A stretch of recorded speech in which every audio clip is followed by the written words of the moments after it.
अस्सलाम वालेकुम, मैं हूं सैयद अकील। आप देख रहे हैं मेरे साथ परभनी आज तक। परभनी विधानसभा मतदार संघ 2024 में एक ट्विस्ट बहुत ही अच्छे अंदाज में आ चुका है। यहाँ पर मुस्लिम क़यादत होना बहुत जरूरी था और आपस में ही मुस्लिम समाज के लोग जो पॉलिटिकल पार्टी के लीडर है यही उलझ चुके हैं। एमआईएम पार्टी के यहाँ महाराष्ट्र प्रदेश अध्यक्ष इम्तियाज जलील साहब इन्होंने एक ट्वीट किया था और आरोप लगाया था परभनी के एमआईएम के जिला अध्यक्ष इम्तियाज खान, एडवोकेट इम्तियाज खान साहब इन पर। परभनी के एडवोकेट इम्तियाज खान साहब ये एमआईएम की जानिब से परभनी विधानसभा मतदार संघ की जानिब से अपनी किस्मत आजमा रहे हैं और इनका माहौल पूरी तरह से बना हुआ नजर आ रहा है मुस्लिम समाज में खास तौर से। और यहाँ पर मुस्लिम समाज की जानिब से इम्तियाज खान साहब इनकी सीट निकलने के चांसेस भी दिखाई दे रहे हैं। इम्कानात ऐसे है कि इम्तियाज खान साहब इन्हें भरघोस मत देकर लोग विजयी भी कर देंगे। लेकिन यहाँ पर जिस तरह से एमआईएम की जानिब से ये बताया गया है कि एबी फार्म ही इम्तियाज खान, एडवोकेट इम्तियाज खान इन्हें परभनी विधानसभा मतदार संघ 2024 के लिए नहीं दिया गया है, उसमें इम्तियाज खान साहब इनका एक ऑडियो वायरल हो रहा है जो 10 मिनट 30 सेकंड का ऑडियो है, जो इन्होंने परभनी विधानसभा मतदार संघ के ताल्लुक से किसी एमआईएम के किसी जिम्मेदार साहब से बात की है। इसमें आज 9 नवंबर 2024 को परभनी के एसपी ऑफिस यहाँ पर एडवोकेट इम्तियाज खान इनके विरोध में कंप्लेन दर्ज कराने के लिए औरंगाबाद के प्रवक्ता एडवोकेट खिजर पटेल ये आए थे। और इन्होंने जिस तरह से एडवोकेट खिजर पटेल इन्होंने परभनी आज तक को जो मालूमात दी है, यहाँ पर परभनी के एसपी साहब इनसे मुलाकात तो नहीं हुई है, लेकिन एडिशनल एसपी साहब इनसे मुलाकात हुई और उन्हें निवेदन भी दिया गया और परभनी के मोंडा पुलिस स्टेशन में एडवोकेट इम्तियाज खान साहब इन पर गुना दाखिल करने के लिए भी ये गए थे, लेकिन कोई भी अधिकारी उनसे मुलाकात नहीं हुई। खिजर पटेल साहब प्रवक्ता है एमआईएम के, ऐसा उन्होंने कहा है कि उनकी जब पोस्ट पूछी गई तो उन्होंने कहा कि हम औरंगाबाद के रहने वाले हैं और प्रवक्ता है पार्टी के। जब हमारे से एबी फार्म ही नहीं दिया गया है तो सी फार्म वापस लेने का सवाल ही कहाँ पैदा होता है। जिस तरह से हमने उनसे एडवोकेट खिजर पटेल इनसे सवालात पूछे और सवालात पूछने के बाद में उन्होंने किस तरह की प्रतिक्रिया दी है और हम दोनों ऑडियो और वीडियो आपको सुना रहे हैं। एडवोकेट इम्तियाज खान साहब इन्होंने जो प्रूफ दिए हैं, जिस तरह से उन्होंने ये बताया है कि एबी फार्म में साइन और जो वायरल इम्तियाज खान साहब इन्होंने जो वायरल सर्टिफिकेट किए हैं, वायरल जो यहाँ पर डॉक्यूमेंट्स किए हैं, ये भी हम आपको परभनी आज तक पर बता रहे हैं कि किस तरह से एडवोकेट इम्तियाज खान साहब इन्होंने जो ऑडियो और उसी के साथ में कुछ डॉक्यूमेंट्स वायरल किए हैं सोशल मीडिया पर, वो भी हम आपको बता रहे हैं। इम्तियाज खान साहब इनसे हमने बात करने की कोशिश की, लेकिन इम्तियाज खान साहब इन्होंने रिसीव नहीं किया, उनका फोन बिजी बता खान साहब इनका फोन बिजी बता रहा था, तो उसके बाद हमने भी उनसे कांटेक्ट नहीं किया। लेकिन उसी दौरान एडवोकेट खिजर पटेल इनका कॉल आया और इनका कॉल आने के बाद में जब एसपी ऑफिस हम गए तो वहां पर उन्होंने पूरी कहानी बताई है कि हकीकत में क्या हुआ। एबी फार्म अगर हम देते थे पार्टी की जानिब से तो सी फार्म भी हम देते थे। सी फार्म इसके लिए वापस नहीं लिया गया है कि हमने एबी फार्म ही नहीं दिया, एबी फार्म के साथ में ही सी फार्म दिया जाता है, ऐसा आरोप भी एडवोकेट खिजर पटेल साहब इन्होंने एडवोकेट इम्तियाज खान साहब इन पर लगाया है। अब जो सीट निकलने वाली है वो सीट किस तरह से यहाँ पर दुविधा में आ चुकी है। मामला यहाँ पर यह है कि यहाँ जिस तरह से साम दाम दंड भेद लगाकर यहाँ जिस तरह से सीट निकालने की कोशिश की जा रही है और आप तमाम लोगों को पता है कि किसकी सीट निकालने की कोशिश यहाँ से की जा रही है और कौन वो कैंडिडेट है जिसने ये पैसे का गेम खेला हुआ है। यहाँ पर पूरी तरह से पैसे का गेम हो चुका है और पैसे का गेम होने के बाद ही ये सब कुछ हुआ है। जबकि एडवोकेट इम्तियाज खान इनकी सीट परभनी विधानसभा मतदार संघ से निकलने के पूरे इम्कानात नजर आ रहे थे। उसी बीच हमने एडवोकेट इम्तियाज खान साहब इनसे भी कांटेक्ट करने की कोशिश की, लेकिन उनका जो ऑडियो वायरल हो रहा है वो हम आपको बता रहे हैं कि पूरा 10 मिनट 30 सेकंड का ये ऑडियो है जो वायरल हो रहा है। और उसके बाद में यहाँ पर परभनी के एसपी ऑफिस में जैसे ही एडवोकेट खिजर पटेल साहब इन्होंने आकर किस तरह की प्रतिक्रिया परभनी आज तक को दी है, ये भी हम आपको बता रहे हैं। अब आपने डिसीजन लेना है, अवाम ने डिसीजन लेना है। परभनी विधानसभा मतदार संघ की जनता ने, परभनी विधानसभा मतदार संघ के मतदाताओं ने डिसीजन लेना है कि हमें चुनकर किसे लाना है। ये आप देख लीजिए और आप तय कर लीजिए। यहाँ पर सिर्फ और सिर्फ पैसे का खेल जिस तरह से हुआ है, हम आपको पूरी कहानी बता रहे हैं कि किस तरह से ये काम हुआ है और एक दूसरे पर कीचड़ उछालने का काम भी यहाँ पर जो लोग कर रहे हैं, एमआईएम पार्टी के जो जिम्मेदार हजरात है ये कर रहे हैं।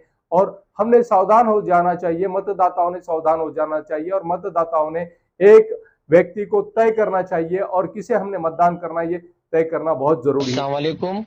वालेकुम अस्सलाम। अरे कैसे है बस सदर? बढ़िया है। मोमिन साहब क्या बोल रहे परभनी हैं? के औरंगाबाद के इलेक्शन क्या बोल रहे हैं साहब? यहाँ पे तो चालू है इलेक्शन। हमारे पास भी चालू है साहब, चल रहा है, अच्छे से प्रचार कर रहे हैं, डोर टू डोर जा रहे हैं साहब, काम कर रहे हैं अच्छा। जी। काम चल रहा है अच्छे से। और मुझे लग रहा है कि यहाँ से मजलिस की सीट कुलीन मजलिस इत्तेहादुल मुस्लिमीन परभनी से जीतेगी साहब इस बार। अरे वंचित तो के जी मैं पहले आपको मुबारकबाद देने वाला था। आपने बैनर डाले थे जी जी जी। कि आपका जो है तो शुक्र। पता नहीं का सिंबल है और ऐसा है, लेकिन वो इम्तियाज जलील साहब ने तो डाले कि आप परभनी से, उन्होंने जो है तो एबी फॉर्म दिए नहीं, बोले फुलंबरी और परभनी से। कैसा है साहब? ये जो नॉमिनेशन फॉर्म भरने की जो प्रक्रिया होती है निवडणूक की, मैंने फॉर्म भरा साहब 29 तारीख को। ठीक हाँ। है, 29 तारीख को नॉमिनेशन फॉर्म भरा मैंने 11:50 को अपक्ष का। और उसके बाद 12 बजे मैंने फॉर्म भरा कुलीन मजलिस इत्तेहादुल मुस्लिमीन का। और ये फॉर्म मैंने विदाउट एबी फॉर्म भरा, नाम हम्म, निर्देशन पत्र बोलते हैं ना जिसको, नॉमिनेशन पेपर मैंने दाखिल किया। और हाँ उस दिन 3 बजे तक एबी फॉर्म लगाने की डेट थी। बराबर। अब वो पार्टी का उनका आदमी आया, एज पर से उनसे जो मेरी डीलिंग हुई वो बातों के हिसाब से, वो व्यवहार के हिसाब से, उनका आदमी आया, उनके आदमी ने आके भी फॉर्म लगाया, रिटर्निंग ऑफिसर को दिया। वो रिटर्निंग तो ऑफिसर के पास तो पूरी शूटिंग होती है ना साहब। तो एबी फॉर्म आपने खुद दाखिल नहीं किया, ये नहीं, पार्टी की ये तरफ से तो मेरे पास आया कागजात था? मैंने दाखिल ही नहीं किया, पार्टी ने लाके दाखिल की भाई। अच्छा। मैं तो आपको फिर उसका प्रूफ देता हूँ, मेरे पास स्क्रूटनी शीट्स हैं, जो मुझे शीट दिए गए कि भाई उसमें एबी फॉर्म नॉट अप्लीकेबल, मैंने विदाउट एबी फॉर्म मैंने मेरे फॉर्म सबमिट किए साहब। अच्छा। अब कैसा हो गया है कि जैसा हमारी जो डीलिंग होती उसमें कुछ कम ज्यादा हो गया, कोई बड़ा आ गया, तो इम्तियाज जलील साहब का जी ललचाता है। तो वो अब चेकलिस्ट की भी है आपके पास प्रिंट? बिल्कुल प्रिंट है मेरे पास, चेकलिस्ट की आपको डालता हूँ साहब। बिल्कुल। तो वो असल में ये इस परभनी से तो डायरेक्ट वो देखा मैंने, उसके बाद अभी देखा, वो तो बोलते कि आपके खिलाफ एफआईआर करेंगे। अरे साहब एफआईआर, मैं तो बैठा हूं ना यहाँ, एफआईआर करना है तो करिए बिल्कुल। नहीं, आप खुद कानून के माहिर है, आप खुद वकील है। ऐसा क्यों करेंगे भाई? पार्टी ने जो सो एबी फॉर्म लाकर लगाई, इशू की। अब कैसा हो गया, यहाँ से महाविकास आघाड़ी गिरने के चक्कर में है। और बराबर। महाविकास आघाड़ी का जो आमदार है डॉक्टर राहुल पाटिल बोलते हैं उसको, अब्जाधीश आदमी है वो। अब्जाधीश बोले तो उसका बाप वीसी था मराठवाड़ा कृषि विद्यापीठ का, उसका भाई उस्मानाबाद में, इनके 4-5 उस्मानाबाद महाराष्ट्र में 4-5 मेडिकल कॉलेजेस है, हजारों एकड़ जमीन है, हजारों कॉलेजेस है। तो ये सब डीलिंग के मामले हैं। इम्तियाज जलील साहब चाहते हैं कि महाराष्ट्र में उन्होंने अकेले ही लड़ना, उन्होंने अकेले ही बनना और अपनी सीट कैसी बचाना, उसके लिए सबको कुर्बान कर रहे हैं, मजलिस को कुर्बान कर रहे हैं। क्या चल रहा है? अच्छा। तो डॉक्टर ये गफ्फार कादरी के साथ क्या किए, समीर बिल्डर के साथ क्या किए, फिरोज लाला के साथ क्या किए। अब उन्होंने मुझे पार्टी ये बनाना चाह रहे हैं, लेकिन मेरे को भी कानूनी मालूमात है ना। और रिटर्निंग ऑफिसर के पास पूरी शूटिंग होती है ना भाई, किसने सही एबी बात। फॉर्म लाके दिया, किसने लिया। हम्म। और ऐसा कुछ भी डालने से क्या होगा? कानून तो है ना भाई, देश संविधान से चलता है, अब सब संविधान से ही चलेगा बोलना।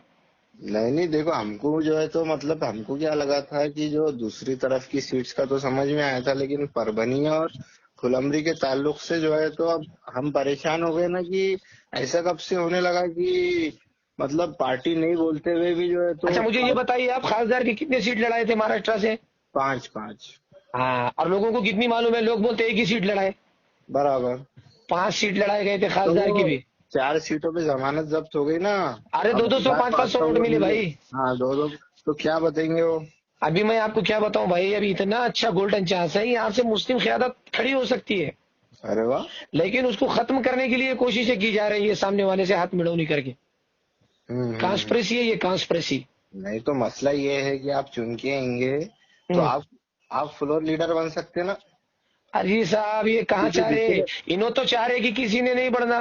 डॉक्टर गफ्फार कादरी ने कहीं जाना नहीं, आगे बढ़ना नहीं, समीर साजिद बिल्डर ने कहीं जाना नहीं, फिरोज लाला ने कहीं जाना नहीं, किसी सदर ने कुछ बोलना नहीं। अरे क्या मैं बाहर का आदमी हूँ? मुझे टिकट दिए बोले तो 9 साल से मैं मजलिस की खिदमत कर रहा हूँ। अरे ये शफीक भाऊ को भी नहीं दिया टिकट? अब वो शफीक बाबू को भी नहीं दी, वो उनका उनका मैटर है भाई। अपना तो ये नहीं है नहीं, एक साहब, आप देख रहे हैं हम शफीक। 9 साल से काम कर रहे हैं।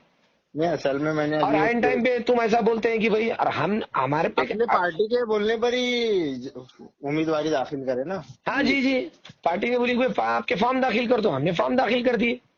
और पार्टी के आदमी ने बी फॉर्म ला के दिया और वो बोल रहे कि आपने जाली अजी अजी फॉर्म साहब, बनाए और मैंने वहां पर जाली एप्लीकेशन बनाए। दिया हूँ कि शूटिंग के मुझे कॉपीज दो। वो तो बोल रहे कि आपने जाली दस्तखत करे, जाली स्टैंप बनाए बोल के। ऐसा नहीं होता है ना साहब, जाली दस्तखत, जाली स्टैंप, उनका इलेक्शन कमीशन के पास पहले एबी फॉर्म जाता है। जी जी जी। प्रोसीजर ऐसा होता है, इलेक्शन कमीशन के पास फॉर्म स्कैन करके रखा हुआ होता है, साइन के नमूने होते हैं, वो चेक करने के बाद उन्होंने उसको ये करते हैं। अच्छा, ऐसा नहीं होता है ना, कोई जाली बना देगा, कुछ भी कर देगा। अच्छा ठीक है, फिर आपने नहीं दिया था तो मेरे को फॉर्म सी भेज के रिजेक्ट करना था ना। हाँ मैं ये पूछ रहा था फॉर्म सी क्यों नहीं भेजी पार्टी फिर ने। फॉर्म सी भेजना था ना भाई। अब उनको लग रहा है कि इम्तियाज वकील का प्रचार अच्छा चल रहा है, तो कहीं ये आपको आना फॉर्म जाए। वापिस, आपका एबी फॉर्म एक्सेप्ट होने के बाद आपको वापिस लो बोल के भी कोई दबाव डाला गया क्या। हाँ, दबाव डाले, मैंने पुलिस बंदोबस्त लिया था। अरे बाप रे। हाँ, मुझे धमकियां आई जान से मारने की। तो ये दबाव क्यों डाले, अगर इनको नहीं देना था तो ये सी फॉर्म दे देते। अरे भाई ज्यादा हम, हाँ भाई वही बोला ना, मुझे क्यों भाई, मैं क्यों बदनाम हूँ मेरे शहर में, मैं क्या मुंह दिखाऊंगा मेरे शहर वालों को। मैं 9 साल से मजलिस का काम कर रहा हूँ, मुझे फॉर्म देने के बाद वो बोलते विड्रॉल करो, तो मैं मुंह क्या दिखाऊं मेरे शहर वालों को। नहीं तो यहाँ पे भी क्या हो गया है कि लोगों का बोलना है जैसा मराठवाड़े में जो है तो एमआईएम की ये औरंगाबाद से तो नहीं आ रही कोई सीट्स, हाँ परभनी की सीट निकल सकती बोल के ऐसा चर्चा चालू थी। अजी साहब, 100% परभनी की सीट निकल रही है, उसी तो पेट दुख रहा है ना, सभी यहाँ पे तकलीफें भी जो हो है रही है। तो ईस्ट में भी समाजवादी चल रही है अच्छे से, हाँ और जी मराठवाड़े से आप आमदार बन सकते हैं, ऐसा पब्लिक में चर्चा थी। जी। तो खैर मैं ये बोल रहा था कि हम्म। वो आपको क्लियरिफिकेशन दो, क्योंकि सोशल मीडिया पे आपके खिलाफ बहुत चल रहा है। अभी मैंने देखा कि आपके ऊपर ऐसे आरोप लगे कि आपने नकली चीजें की, तो आपको अगर प्रूफ मिलता अरे है तो बिल्कुल, आपको मैं बड़ी बड़ी हमको प्रेस कॉन्फ्रेंस बना के क्लियरिफिकेशन, मैं बोला था भाई मजलिस का मामला है, जाने तो कुछ हुआ होगा कुछ बोले, लेकिन इतनी बड़ी डीलिंग करते तुम, मजलिस का सौदा कर देते। अब जहाँ की सीट आने वाली है, अगर इंक्वायरी करो, आप और सर्वे यहाँ पे करवाओ। वंचित का एबी फॉर्म रिजेक्ट हुआ, हाँ, कैंडिडेट टेक्निकल ग्राउंड चल पे गया। रिजेक्ट हो गया, हाँ, बीएसपी ने फॉर्म विड्रॉल कर ली यहाँ से। तो डायरेक्ट आपको उसका फायदा होगा ना। बिल्कुल 100% फायदा हो ही रहा है साहब, उसीलिए तो ये साजिशें चल रही है। और परभनी से जो है तो मुस्लिम क़यादत ना उभरे, इसी की कोशिश है शायद से। क्या ये पूरी कोशिशें हैं, वो डॉक्टर राहुल पाटिल ने सबको खरीद लिया और वो सब चाह रहा है कि भाई कुछ बड़ा हो जाए, अच्छा, और क़यादत नहीं चाह रही कि कोई क़यादत बड़ी हो। ठीक है, साहब का ख्वाब है, अपन साहब को सोचते, साहब बोलते हैं कि मेरी जिंदगी में हमारे लीडर, हमारे लोग लीडर बनना चाहिए, हमारी क़यादत होना चाहिए। ये है क्या क़यादत को दबाने का काम? नहीं नहीं, ये तो बहुत गलत बात है, लेकिन आप जो है तो आपके पास कुछ प्रूफ होंगे तो वो बताइए। बिल्कुल क्लियरिफिकेशन देता हूँ मैं, आप और इत्मीनान रखिए, और मैं वीडियो रिटर्निंग ऑफिसर के पास के लेके डालता हूँ कि भाई वो भी किसने फॉर्म ये भी दिया और क्या दिया। मैं आपको ये डॉक्यूमेंट डालता हूँ, अभी देखिए, अभी स्क्रूटनी फॉर्म्स, ये मैंने चलेगा इम्तियाज ना। जलील साहब को भी डाले हैं, असद साहब को भी डाले हैं मैंने ये। अच्छा, और आप बताइए ना कितने इसमें साल मेरा से क्या काम कर कसूर रहे है। हैं मजलिस का। हाँ जी, आप कितने साल से मजलिस का काम कर रहे हैं। मैं 9 साल से मजलिस का काम कर रहा हूँ साहब। अच्छा माशाल्लाह, मतलब 9 साल खिदमत के बाद भी ऐसी सजा। हाँ, ये सजा देने की कोशिश की जा रही है, खिदमत क्या है पैसे के सामने भाई। और उसके अलावा जैसा कि अगर आप फॉर्म आपका वापिस लेते तो फिर पब्लिक भी आपसे नाराज हो जाती ना। नाराज? अरे मैं मेरे शहर में मुंह दिखाने के काबिल नहीं रहता भाई, मैं मेरे सही है। अवाम के सामने कैसा जाऊं, मुझे तो परभनी में रहना है ना। ये बिल्कुल सही कायदीन बात, इन्हों तो औरंगाबाद में रहते हैं, वो कायद हैदराबाद में रहते हैं, मैं क्या मुंह दिखाऊं लोगों को मेरे। सही बात है। लोग बोलेंगे कि आप भी मैनेज हो गए फिर। हाँ, कैसा मुंह लेके मैं अवाम के सामने जाऊंगा। सही बात है, ये तो वक्त आया हुआ है कि महायुति बीजेपी और जी जी महाविकास के टिकट दे सकते हैं। खैर जी आप जी। आपका काम कीजिए, वो भेजिए मेरे नहीं को। नहीं नहीं, मैं तो तो प्रचार में लगा हूँ हम और भी आपको जो है मैं तो डाल हक देता हूँ। के जी जी साथ है, जी सच के साथ है। जी जी अल्लाह साहब। ताला आपके हक में बेहतर फैसला करे, ये जी हमारी जी दुआ है। जी जी साहब। और आपके पास जो भी प्रूफ है, क्योंकि यहाँ पे ऐसा मैसेज जा रहा है कि लोग बोल रहे हैं कि मतलब इतना भी तो गलत नहीं हो सकता ना, नहीं जैसा। नहीं नहीं नहीं, रिटर्निंग ऑफिसर है, इलेक्शन कमीशन का ऑफिसर है साहब, वो ऐसा थोड़ी होता है। और लोगों का ये भी बोलना है कि फिर पार्टी ने सी फॉर्म क्यों इशू नहीं करी। अब तो सीफाम इशू कर देना था आपने, खत्म हो जाता था मामला। सही बात है, तो सी फॉर्म भी क्यों नहीं दिए, ये भी सवाल था। जी जी जी, चलता हूँ। जी साहब, तो आप मेरे को भेजिए, फिर मैं भी इधर मेरे अभी जो। अभी 2 मिनट में आपको डॉक्यूमेंट्स मैंने जो इम्तियाज और जलील ये साहब खुद को से भेजा। हमारे इधर इधर परभनी के भी लोग आए हुए थे, मतलब जी यहाँ शिफ्ट हुए हुए वो। जी जी मतलब 2-3 साल से, लेकिन उनके वो जॉब करते हैं यहाँ पे। जी जी, लेकिन बोलिए। उनके नाम जो है तो उधर ही से हमारे चलता कामरान भाई इधर चलता महमूदपुरी में रहते हैं, फिर उसके चलता अलावा बहुत सारे लोग हैं। चलता जी जी।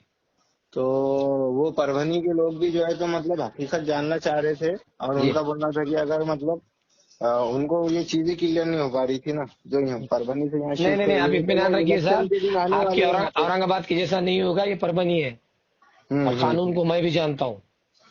चलेंगे ना। और ये जो जी जी, परभनी के लोग हैं, मैं उनको भी जो है तो आप डिटेल भेजे तो मैं फॉरवर्ड करता। चलता और चलता इलेक्शन के एक दिन पहले जो है तो वोट करने के लिए वो लोग आएंगे छुट्टी लेके। चलेगा। जी जी, शुक्रिया बोलना चाहता हूँ। चलेंगे चलेंगे। ठीक है जी साहब, अल्लाह ओके।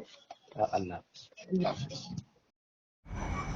परभनी विधानसभा मतदार संघ में एडवोकेट इम्तियाज खान, इन्होंने अपना नाम निर्देशन फॉर्म भरा था MIM की जानिब से, और उन पर आरोप लगाया गया है कि डुप्लीकेट फॉर्म भरा गया था। हकीकत में क्या है? देखिए, ये तो आरोप नहीं है। आप लोगों को पता होना चाहिए कि हमने महाराष्ट्र में जो हमारी सेंट्रल लीडरशिप है, उन्होंने ये तय किया है कि हम पूरे महाराष्ट्र में से 16 जगह इलेक्शन लड़ेंगे जिसमें परभनी नहीं है। तो जब परभनी नहीं है तो हम लोगों का यहाँ से AB फॉर्म देने का कोई सवाल ही पैदा नहीं होता है। इसलिए इल्ज़ाम नहीं है, बल्कि हकीकत है कि यहाँ से परभनी विधानसभा मतदार संघ के लिए हम लोगों ने जो है कोई AB फॉर्म जो है इम्तियाज़ खान साहब को नहीं दिया है। और हमारा ये कहना है कि जो AB फॉर्म उन्होंने लगाया है वो बिल्कुल बनावटी और बोगस है, जिसके खिलाफ आज जो है इम्तियाज़ जलील साहब की तरफ से, जो महाराष्ट्र अध्यक्ष हैं हमारे, उनकी तरफ से हम औरंगाबाद से यहाँ पर आकर जो है SP साहब को कंप्लेन देने के लिए आए थे। SP साहब जो है CM साहब के बंदोबस्त की वजह से हमारी उनकी मुलाकात नहीं हुई है, लेकिन जो एडिशनल SP जो होम है उनसे हमारी मुलाकात हुई है। हम लोगों ने अभी हमारी कंप्लेन जो है इन्वर्ट यहाँ पे करवा दी है, और उन्होंने कहा है कि हम RO से बात करके इसमें ज़रूर अभी एक्शन शुरू करेंगे। और यहाँ से हम लोग जो है एरिया जो कंसर्न पुलिस स्टेशन है मोंडा, अब वहाँ पर भी जाकर हम लोग जो है कंप्लेन देंगे। इम्तियाज खान साहब का ये मानना है कि पार्टी के ही कुछ जिम्मेदार शख्सियतें यहाँ पर आई थी, जिन्होंने AB फॉर्म वहाँ पर निवडणूक आयोग में, निवडणूक विभाग में दिया है, इन्होंने खुद ने नहीं दिया है। इस तरह का उन्होंने बात कही है। और एक उनकी ऑडियो क्लिप वायरल हो रही है 10 मिनट की, जिसके अंदर उन्होंने ये बात कही है। ये पार्टी के जो बंदे हैं आपके, जिनसे उन्होंने फ़ोन पर बात की है, और उन्होंने क्लियरली ये बताया है, और उस ऑडियो क्लिप को वायरल भी किया है। देखिए, बिल्कुल गलत बात है। हमारी तरफ से हमारे जो सबसे बड़े जिम्मेदार है वो इम्तियाज़ जलील साहब है महाराष्ट्र के। अगर AB फॉर्म देना चाहे तो वो देंगे, हमारे SS साहब देंगे, पार्टी के जनरल सेक्रेटरी पाशा खादरी साहब देंगे। इसके अलावा कोई भी ऑथोराइज बंदा नहीं है पार्टी की तरफ से जो AB फॉर्म दे। तो हम फिर से आपसे ये कह रहे हैं कि AB फॉर्म जो है इम्तियाज़ खान साहब को बिल्कुल भी नहीं दिया गया है। ये सब होने के बाद जब हमारी लीडरशिप ने इम्तियाज़ खान साहब से पूछा है कि कौन बंदा है, क्या है, तो उन्होंने बिल्कुल नाम उसका कुछ भी बताने के लिए तैयार नहीं है, सिवाय इसके कि कोई एक बंदा आया था, उसने दिया था। हमने पूछा नाम कौन है, उसकी फ़ोटो है क्या, कोई नंबर है क्या, तो उनके पास कुछ भी नहीं है, सिवाय वो झूठ बोलने के, वो कुछ नहीं कर रहे हैं।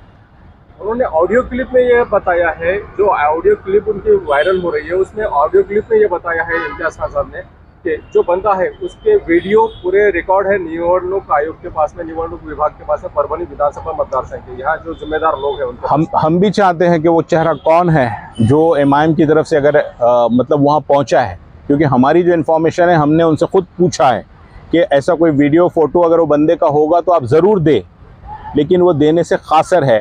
अब हमने कंप्लेन की है, जब पुलिस FIR करेगी तो ज़रूर और ज़रूर वो शख्स अगर है तो ज़रूर सामने आएगा। हम भी चाहते हैं। परभनी विधानसभा एक ऐसा विधानसभा है जहाँ पर मुस्लिम बहुल एरिया है, और मुस्लिम कम्युनिटी की तादाद, यहाँ पर वोटरों की तादाद ज़्यादा है। MIM की सीट यहाँ से लग सकती है। इसके बावजूद इस तरह का झगड़ा आपस में पार्टी में ही, एक उम्मीदवार के साथ और उम्मीदवार के अलावा पार्टी के ही लोगों में, ये किस तरह की बात है? देखिए, हमारी पार्टी की एक पॉलिसी है, इस बार हम लोग कम सीट्स के ऊपर लड़कर ज़्यादा स्ट्राइक करना चाहते हैं, ज़्यादा स्ट्राइक रेट लाना चाहते हैं। तो उसलिए हमारी जितनी कैपेसिटी है, लीडरशिप को लगा है कि हमने पर्टिकुलर 16 सीट्स लड़ना चाहिए और वहाँ से मैक्सिमम रिजल्ट लाना चाहिए। उसी पॉलिसी के तहत हम लोगों ने तय किया है कि यहाँ परभनी से हम नहीं लड़ेंगे। तो ये पार्टी का इंटरनल पॉलिसी मैटर है। परभनी विधानसभा में जितने भी मुस्लिम लोग हैं, वोटर है, जो MIM को लाइक करते हैं, ऐसे तमाम वोटरों से किस तरह का आह्वान आप करना चाहेंगे? हम लोग ये कहना चाहेंगे कि देखिए, ये पार्टी डिसीजन है, और पार्टी पॉलिटिक्स में अपना जो सदर आपको हुक्म देता है वो उसको मानना चाहिए, सुनना चाहिए। और ये हमारे अगर हमारे सदर ने और बैरिस्टर असदुद्दीन ओवैसी साहब ने और इम्तियाज़ भाई ने अगर ये डिसाइड किया है कि हम यहाँ से नहीं लड़ रहे हैं, तो उसके पीछे कोई बड़ी वजह होगी। तो ये समझना चाहिए। और मतलब ऐसे लोग जो पार्टी को डैमेज करने का काम कर रहे हैं, पार्टी के पॉलिसी के खिलाफ जाके करना चाह रहे हैं, उनके साथ ना। आप देख रहे हैं मेरे साथ परभनी आज तक। ये न्यूज कवर करने में हमें सहायता की है हमारे परभनी आज तक के कार्यकारी संपादक बाबरुद्दीन सिद्दीकी, 24/7 माझा महाराष्ट्र न्यूज चैनल के कार्यकारी संपादक Sattar Khan Pathan, the fact today के कार्यकारी संपादक सलीम खान उर्फ जुल्फुजर, परभनी टुडे के कार्यकारी संपादक सैयद अयान, परभनी आज तक के मराठवाड़ा ब्यूरो चीफ सोहेल तांबोली, 24/7 माझा महाराष्ट्र न्यूज चैनल के मराठवाड़ा ब्यूरो चीफ फिरोज खान पठान, परभनी आज तक के जिला प्रतिनिधि सैयद मोबिन सैयद इस्माइल, परभनी आज तक के परभनी शहर प्रतिनिधि शेख सद्दाम शेख निजाम, 24/7 माझा महाराष्ट्र न्यूज चैनल के परभनी जिला प्रतिनिधि शमीम खान पठान, महबूब खान पठान, मुन्ना खान पठान और हमारी परभनी आज तक की कार्यकारी संपादक और जिम्मेदार शहनाज मैडम, इन्होंने मिलकर मैं हूं सैयद अखिल। आप देखते रहिए मेरे साथ परभनी आज तक। आप अगर पहली बार हमारा न्यूज चैनल देख रहे हैं तो ऐसी सूरत में हमारे चैनल को सब्सक्राइब करें। सब्सक्राइब करने के बाद बेल आइकन का बटन जरूर दबाएं। उसी के साथ आप हमारे चैनल को लाइक करें, शेयर करें और कमेंट करना ना भूलें। आप हमें Facebook, Twitter, Instagram, Telegram, WhatsApp और यूट्यूब पर भी फॉलो कर सकते हैं। मुझे दीजिए इजाजत। जय हिंद। अस्सलाम वालेकुम, मैं हूं सैयद अखिल। आप देख रहे हैं मेरे साथ परभनी आज तक। ये परभनी शहर का इफ्तिखार पार्क और इफ्तिखार कॉलोनी का एक रास्ता है जो धार रोड से होता हुआ ये सीमेंट का रास्ता आप मेरे पीछे देख रहे हैं जो इफ्तिखार कॉलोनी को जा रहा है। स्काई लाइन कंस्ट्रक्शन की जानिब से ये सर्विस दी जा रही है और एनए कलेक्टर लेआउट जो यहाँ पर प्लॉटिंग निकाली गई है स्काई लाइन कंस्ट्रक्शन की जानिब से, ये सुविधा परभनी शहर के धार रोड से होते हुए इफ्तिखार कॉलोनी में और इफ्तिखार पार्क में डायरेक्ट ये सीमेंट रास्ता दिया गया है और ये रास्ता पूरी तरह से उस कॉलोनी को जोड़ने के लिए दिया गया है। हम आपको पूरा रास्ते का लोकेशन देते हैं कि किस तरह से धार रोड से होता हुआ ये इफ्तिखार कॉलोनी और इफ्तिखार पार्क को ये रोड रास्ता सीमेंट रास्ता अटैच हो रहा है। ये सर्विस सिर्फ इफ्तिखार कॉलोनी के वासियों के लिए ही स्पेशली दी गई है। परभनी शहर के धार रोड से होता हुआ जो सीमेंट रोड है, ये cement road sky line construction के सर्वे सरबा मेराज सिद्दीकी इनकी जानिब से बनाया गया है इफ्तिखार पार्क और इफ्तिखार कॉलोनी के लिए। जो रास्ता हम आपको बता रहे हैं, ये जो लोकेशन हमने आपको बताया है, ये धार रोड से होता हुआ इफ्तिखार कॉलोनी और इफ्तिखार पार्क के लिए स्पेशली ये जो रास्ता बनाया गया है सीमेंट रास्ता, ये यहाँ से टर्न होता हुआ ये इफ्तिखार कॉलोनी और इफ्तिखार पार्क में इस तरह से जा रहा है। ये नज़ारा हम आपको सिर्फ और सिर्फ परभनी आज तक पर बता रहे हैं। ये नज़ारा आप देख लीजिए कि किस तरह से यहाँ से शुरू हो रही है इफ्तिखार पार्क और इफ्तिखार कॉलोनी की ये प्लॉटिंग। रास्ता तो आपने देख लिया है कि किस तरह से यहाँ पर इफ्तिखार पार्क और इफ्तिखार कॉलोनी में आने के लिए जो लोकेशन हमने आपको बताया है धार रोड से होता हुआ जो सीमेंट रोड स्पेशली बनाया गया है स्काई लाइन कंस्ट्रक्शन की जानिब से, ये इफ्तिखार कॉलोनी और इफ्तिखार पार्क की एनए लेआउट की पूरी प्लॉटिंग है। और एनए लेआउट की पूरी प्लॉटिंग आप ये देख लीजिए कि यहाँ पर लाइट की सुविधा किस तरह से अवेलेबल करा कर दी गई है। और लाइट की सुविधा के अलावा यहाँ पर हर प्लॉट के सामने 2 झाड़ लगाए गए हैं। ये झाड़ भी देख लीजिए 15 से 20 फीट ऊंचे ये झाड़ है और हर प्लॉट के सामने झाड़ है। हर प्लॉट के सामने नल का कनेक्शन है। हर प्लॉट के सामने नाली बनी हुई है। सीमेंट और कंक्रीट में जो नाली बनी हुई है, ये नाली भी स्पेशली इस प्लॉटिंग के लिए ही बनी हुई है। अब ये देख लीजिए कि किस तरह से यहाँ पर रास्ते का काम किया गया है और इस रास्ते के काम को अच्छी तरह से डेवलप किया गया, अच्छी तरह से इस रास्ते को सीमेंट रोड को बनाया गया है। इफ्तिखार पार्क में जो सर्विस दी जा रही है, गट्टू के रास्ते का काम शुरू है, गट्टू बिठाना चालू है। जिस तरह से यहाँ पर सीमेंट रोड बनाया जा रहा है, सीमेंट रोड के अलावा यहाँ पर दोनों साइड से जो गट्टू बिठाए जा रहे हैं, ये गट्टू का पूरी तरह से काम शुरू है। और यहाँ इस तरह से एंजॉय करते हुए लोग जाते हुए भी नजर आ रहे हैं आपको इस सीमेंट रोड से।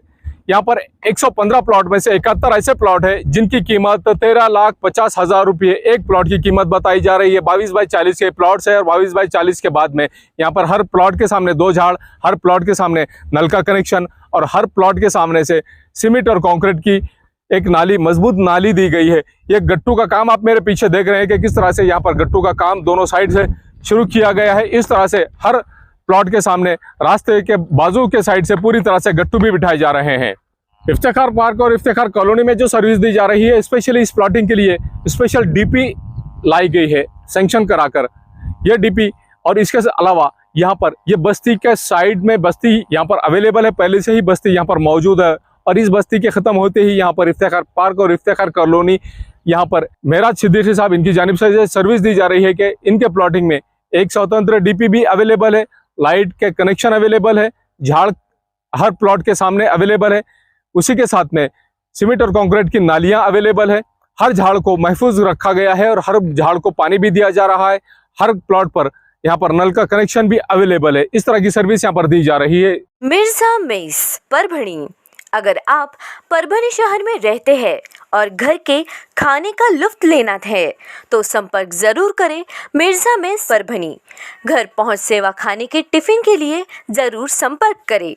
मोबाइल क्रमांक 8830266947। समीर टेंट हाउस, कुदरती कॉर्नर, कादराबाद प्लॉट, परभणी। हमारे पास तरह के प्रोग्राम के लिए सामान किराए पर मिलेगा। शादी, एंगेजमेंट, चिल्ला जैसे सभी प्रोग्राम के लिए संपर्क करें सैयद मुज्जमिल। मोबाइल क्रमांक 9766683126। महबूब पार्क फंक्शन हॉल, मनसब नगर, जाम पारवा गेट, दरगाह रोड, परभणी। शादी हो या एंगेजमेंट, चिल्ला हो या जुमागी, मीटिंग हो या फिर कुछ और, परभणी में तो भैया सिर्फ एक ही नाम, महबूब पार्क फंक्शन हॉल, मनसब नगर, जाम पारवा गेट, दरगाह रोड, परभणी। बुकिंग शुरू है। Mobile number 9960569383, 8421903333। इसके साथ ही 9822829035। हाजी महबूब अंसारी। याद रहे, आप हर तरह के प्रोग्राम हमारे फंक्शन हॉल में मनाएं। आज ही अपने प्रोग्राम की बुकिंग करें। क्वालिटी की तलाश यहाँ खत्म। किंग ऑफ बेल्ट्स, शनिवार बाजार के पास, Nanalpet corner, Parbhani. Ladies purse, school bag, original leather belt, कमर belt, wallet, body spray, perfume और भी बहुत कुछ। एक बार जरूर आए। किंग ऑफ बेल्ट, शनिवार बाजार, नानलपेट कॉर्नर, परभणी।